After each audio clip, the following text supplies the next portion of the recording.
a major event that occurred in England in the late 19th century was the publication of Darwin's Origin of Species, 1859, and then sometime later in the 1870s, another book of Darwin's, The Descent of Man. These books together did what? They called into question, in a very dangerously convincing way, two of the most deeply held beliefs of the Victorians of the early period and the middle period. One, the idea that a benevolent God is in charge of the unfolding of history. There is ultimately meaning in the world, there is design in the world. Someone is in control who is looking out for us. Well, Darwin's work showed that ultimately random genetic mutation is what drives speciation. And one can extrapolate from that to say that ultimately randomness is at play in the universe. And randomness is what causes events to occur in the universe. Therefore, there is no one in control. God's providence does not pertain. We can't really ultimately predict what's going to happen, and there's ultimately no final metaphysical reason for what happens. That's one. Two, Victorians of the early and middle time, and even, of course, before in Europe, had a sense of the great chain of being, or some idea approaching the great chain of being, meaning that if you can imagine the world as this chain with God at the very top, the superior being, and under God would be angels, and then under angels would be humans, and under humans would be certain kinds of animals, all the way down to insects. The idea being that there is an order to the divisions between species, and that there's a hierarchy to this order, that humans are superior to animals. Humans are different from and superior to animals. Well, Darwin in The Descent of Man argues that, well, no, not really, that ultimately humans are, of course, descended from primates, descended from apes. So not only is there no distinction between human and animal, there is nothing but animal. Humans are simply animals who develop self-consciousness, we might say. So if the first idea I talked about, randomness, led to a fear in the late Victorians of, well, there's no ultimate moral law, this second idea, the collapse of the distinction between human and animals, led to the possibility that we could degenerate back into an animal state. That ultimately this idea that somehow civilization is this progress from the primitive to the sophisticated, from, to use a Victorian term, from the savage to the advanced. Darwin's ideas said, no, we are not progressing at all. We are, if anything, facing the possibility that we could degenerate back into an animal state. So these Darwin books are just sort of flashpoints for some of the primary doubts that occurred in the late Victorian period. This time of pessimism, the 1880s and 1890s, this time of pessimism in England is inseparable from what became known as the fin de siècle period, the end of the century period. Certainly there was a fin de siècle moment in France. That's, of course, where we get the word from, fin de siècle, end of the century. But in England, I'm going to talk about three ways that the fin de siècle spirit pervaded some of the literature. First, and we can see this in Strange Case of Dr. Jekyll and Mr. Hyde, there was this feeling that humans are a struggle between what we can call the animal and the human. And we see this played out in Dr. Jekyll and Mr. Hyde in pretty obvious ways, that Jekyll is trying to maintain this veneer of civilization, sophistication, science, cleanliness, morality, but deep within him, part of him is this opposite impulse of desire for destruction, deviance, behaviors that go against the norms of civilization.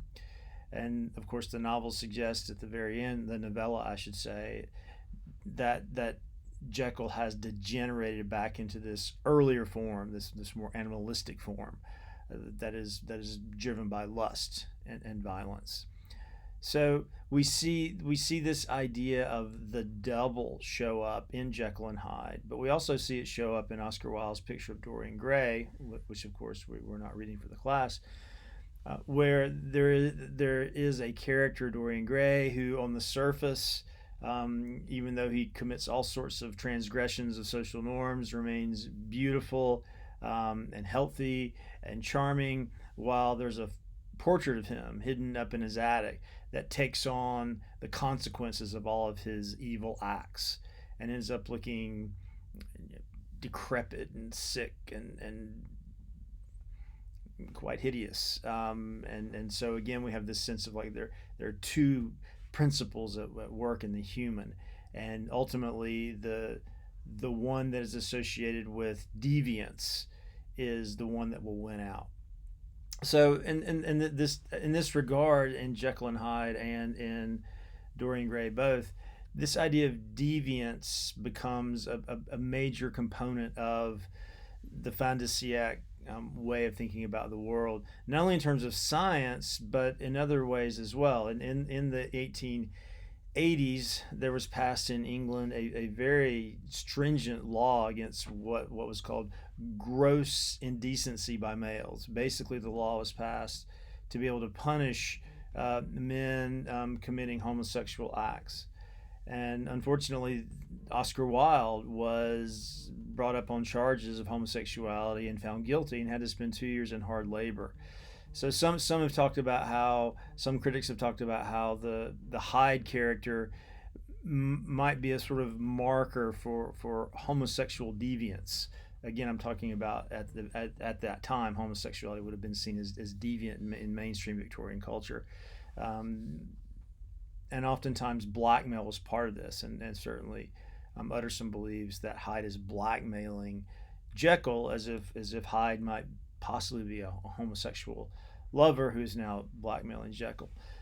So that fear of homosexuality was a major part of mainstream Victorian culture during this time. Now, this idea of deviant behavior actually was celebrated in another aspect of the fin de siècle in England. So I've just talked about the role of Darwin in the fear of degeneration in connection to Jekyll and Hyde. Now I'm moving to talk about the idea of decadence. There were certain poets, artists during this time who celebrated deviant behavior, who valued really any kind of behavior that pushed against what they saw as the too strict moral conventions of the Victorian age. So someone like Oscar Wilde would be a proponent of this decadent movement. He wore very flashy clothing. He wore capes, very flamboyant behavior. He was trying to push against gender stereotypes. Even though he was obviously male, he would cultivate more feminine, traditionally speaking, kinds of behavior. Of course, Isles was a homosexual. He was not openly homosexual, but he certainly suggested that kind of behavior to the authorities. They wouldn't have brought him up on charges. Connected to this kind of behavior, this decadent behavior, which again sort of valued artificiality over the organic, valued ennui over purpose, valued beauty over morality. A major influence on this decadent strain in the UK during the fin de siècle period was a French novel by one Huysmans called Au Rebord, which is often translated as Against Nature. And the protagonist of this novel cultivates this decadent life. Again, he values artifice over nature. He values ennui over purpose. He values beauty over truth or goodness. So out of this decadent movement grew a particular a particular theory of what good writing should be. And this theory of writing is sometimes known as aestheticism. It's really a theory of art too. Aestheticism And the basis of aestheticism is l'art pour art, art for art's sake. So this is the third thing I'm focusing on. We've talked about degeneration, fear of degeneration, talked about decadence as a sort of a cultural style, and now the idea of art for art's sake.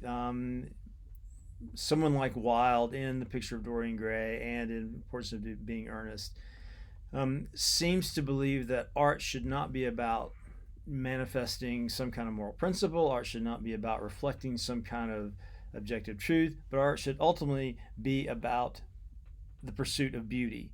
And what does one get from art? Nothing but an appreciation of beauty. This idea came from France via the poets Baudelaire and Mallarmé. A major theoretician of this idea in England was an art historian named Walter Pater, who wrote a book called The Renaissance, which influenced Wilde to a great extent. But we can see this art for art's sake, this aestheticism, really growing out of, to a large extent, the pre-Raphaelites. If we remember that they really wanted to emphasize the vividness of color and really powerful sensual detail, just as much as morality. And actually, we look at some of those paintings, and we're probably come away less with a sense of morality, more of a sense of, oh man, look at those vivid, wonderful colors. So we see pre-Raphaelitism kind of feeding into aestheticism, and again to the idea that the role of art is simply to create beauty. So those are the three components of fin de siècle, end of century, that I want us to think about: fear of degeneration, the cultivation of decadence as a lifestyle, and an art that ultimately is connected to this cultivation of decadence, art that does not set out to teach, but ultimately just sets out to give pleasure.